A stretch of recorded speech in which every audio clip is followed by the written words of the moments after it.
Now starting his ninth over. Well, that is a magnificent straight by Shane Warne की गेंद पर विनोद कांबली का ये आतशी छक्का उनकी बेजोड़ काबिलियत साबित करने के लिए काफी था।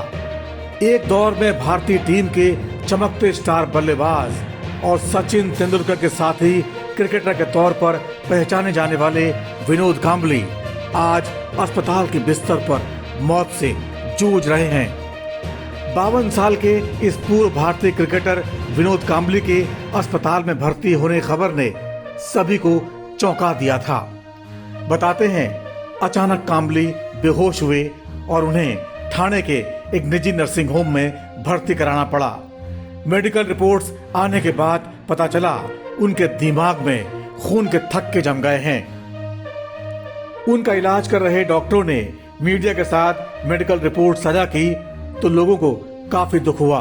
उनकी बेतरतीब जिंदगी की वजह से ज्यादा हैरानी तो नहीं हुई, लेकिन इतने प्रतिभावान क्रिकेटर का इस हाल में आना लोगों को दुखी कर गया। विनोद कांबली अगर सचिन के बचपन के दोस्त न होते तो शायद उनकी दुर्दशा पर किसी को ज्यादा हैरानी न होती। शुरुआती 60 टेस्ट में 100 से ज्यादा के औसत से 793 रन ठोकने वाले विनोद कांबली आगे जाकर अपनी प्रतिभा को संभाल क्यों नहीं पाए। कांबली ने 17 टेस्ट और 104 वनडे खेले, जिसमें 3,561 रन बनाए। संन्यास की घोषणा भले ही उन्होंने साल 2011 में की हो, लेकिन भारतीय टीम में आखिरी बार सन 2000 में ही उनको मौका मिला था। उसके बाद नहीं मिल पाया। पिछले 24 साल में आखिर ऐसा क्या हुआ कि अंतर्राष्ट्रीय स्तर का इतना प्रतिभावान क्रिकेटर दया का पात्र बन गया। more. Now starting his ninth over.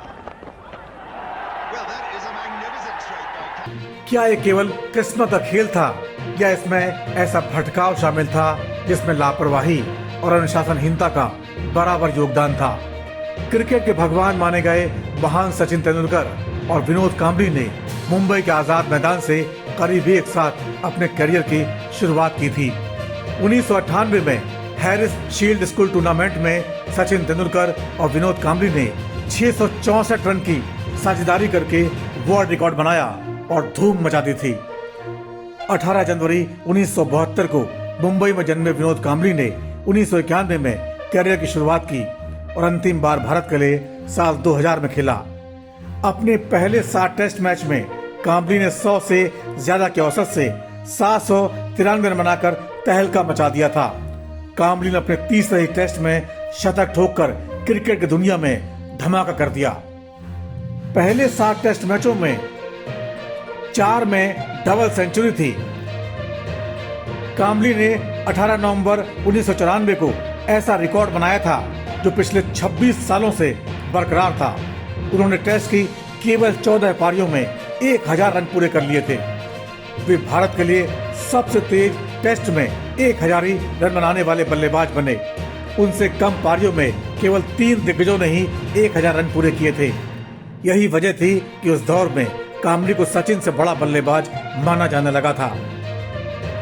लेकिन कुछ ही समय के बाद वो काबिलियत खोने लगी और कांबली का बल्ला चमक खोता चला गया। आखिर टीम में उनकी जगह कब तक बरकरार रह पाती। 90 के दशक में सचिन का करियर चमकता जा रहा था, जब कांबली धुंध में खोते चले गए। क्रिकेट के बाद राजनीति में भी कांबली कामयाब नहीं हो पाए। 2009 के विधानसभा का चुनाव कांबली ने विक्रोली सीट से लड़ा और हार गए। आखिर इतने प्रतिभाशाली क्रिकेटर का इतना बुरा दौर कैसे आया? क्रिकेट के दौरान ही एक समय ऐसा भी था जब विनोद कांबली अपने बल्लेबाजी से ज्यादा अनुशासनहीनता की वजह से चर्चा में रहने लगे। इसके बाद फॉर्म ने भी धीरे धीरे उनका साथ छोड़ दिया। हालांकि उन्हें वापस भी टीम में जगह मिली, लेकिन कांबली फिर वो कारनामा नहीं कर पाए जो उन्होंने शुरुआत में करके दिखाया था। टीम से अंदर बाहर होने का सिलसिला भी खत्म हुआ और कांबली को हमेशा के लिए सन 2000 में टीम से बाहर कर दिया गया। उन्होंने अपने करियर में 17 टेस्ट मैच खेले और 54.20 के औसत से 1084 रन बनाए। वो भारत के लिए 104 वनडे मैच भी खेले और 32.59 के औसत से 2477 रन बनाए, जिसमें 2 शतक और 14 अर्धशतक शामिल रहे। क्रिकेट से दूर होने के बाद कामली को जीवन यापन करने के लिए काफी संघर्ष करना पड़ा। मुंबई में अपना घर और रेंज रोवर कार होने के बावजूद इस क्रिकेटर की हालत बीच में काफी तंग हो गई, जिसके बाद उन्होंने जॉब के लिए सार्वजनिक गुहार लगाई।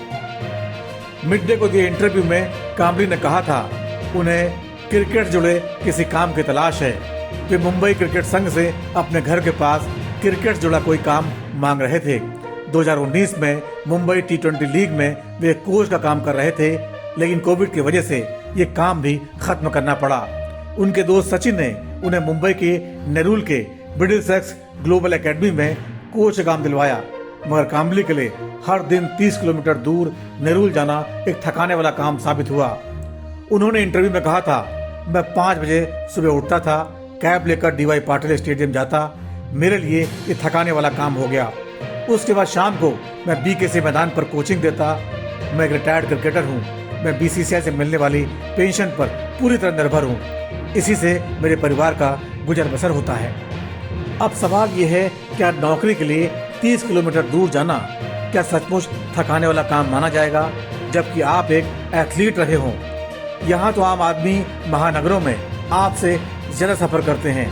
दिल्ली की बात करें तो हर रोज सैकड़ों लोग नोएडा, गाजियाबाद, गुड़गांव जाते रहते हैं। नई मुंबई में कितने लोग BKC जाते हैं। इस रवैये के साथ सचिन तेंदुलकर क्या ही उनकी मदद कर पाते। जब इंटरव्यू में कामली से पूछा गया क्या दोस्त ने उनकी मदद नहीं की, तो बोले, सचिन को सब पता है, लेकिन मैं उनसे कोई उम्मीद नहीं कर रहा। उसने मुझे TMGA Tendulkar Middlesex global academy में काम दिलाया था। मैं बहुत खुश था। वो बहुत अच्छा दोस्त है, उसने हमेशा मेरा साथ दिया। 18 जनवरी 1972 को कंजूर मार्ग स्थित इंदिरा नगर में पैदा हुए विनोद कामली का पूरा नाम विनोद गणपत कामली है। उनके पिता गणपत एक मैकेनिक थे और बहुत मुश्किल से 7 लोगों के परिवार का पालन पोषण कर पाते थे। लेकिन ये बहुत कम लोग जानते हैं कि कामली के पिता मुंबई क्लब सर्किट के लिए क्रिकेट भी खेलते थे और तेज गेंदबाज हुआ करते थे। कामली ने कामयाबी के बाद पहली शादी 1998 में नोएला लुईस से की थी, जो पुणे के एक होटल में रिसेप्शनिस्ट का काम करती थी। बाद में उन्होंने एंड्रिया हैविट के साथ दूसरी शादी की। कामली एक साधारण परिवार से आते थे। बचपन अभाव में बीता था। कहा जाता है करियर की शुरुआत में अचानक मिली इतनी दौलत और शोहरत को वे संभाल नहीं पाए। करियर और ग्लैमर की दुनिया के बीच बैलेंस नहीं बिठा पाए। पहली शादी भी उसी दौर में कर ली, जो आगे चलकर गलत फैसला साबित हुई। कामली का करियर शराब के अत्यधिक सेवन की वजह से डगमगाता चला गया। कुछ साल तक कई न्यूज चैनलों ने उन्हें स्टूडियो गेस्ट ही बनाया, लेकिन कहते हैं कई बार होटल में ही वे पड़े रहते और टाइम से शो के समय नहीं पहुंचते। अक्सर स्टूडियो देर से पहुंचने की वजह से उनके हाथ से काम छूटते चले गए। वे भावुक इतने हैं कि एक बार सचिन के पैर छूकर माफी भी मांग चुके हैं। आप इसे विनोद की खराब किस्मत कह सकते हैं, लेकिन कुछ लोगों को लगता है अनुशासनहीनता और बेवजह के विवादों की वजह से कामली से मौके छिनते चले गए।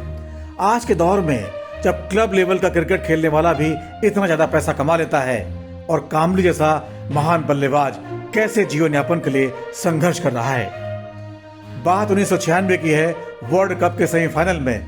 तब भारत श्रीलंका से हार गया था। कामली ने आरोप लगाया था कप्तान मोहम्मद अजहरुद्दीन ने कुछ खिलाड़ियों और टीम मैनेजर के साथ मिलकर मैच फिक्स किया था। इससे कामली की नेगेटिव पब्लिसिटी हुई।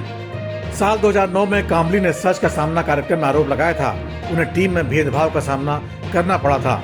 कामली के मुताबिक तब सचिन ने भी उनकी कोई मदद नहीं की थी। साल 2013 में सचिन की रिटायरमेंट पार्टी थी, उसमें कामली को नहीं बुलाया गया। इसकी काफी ज्यादा चर्चा हुई थी। 2015 में उनकी मेड ने आरोप लगाया था कि 3 दिन तक उनको बंधक बनाकर रखा गया और पिटाई की।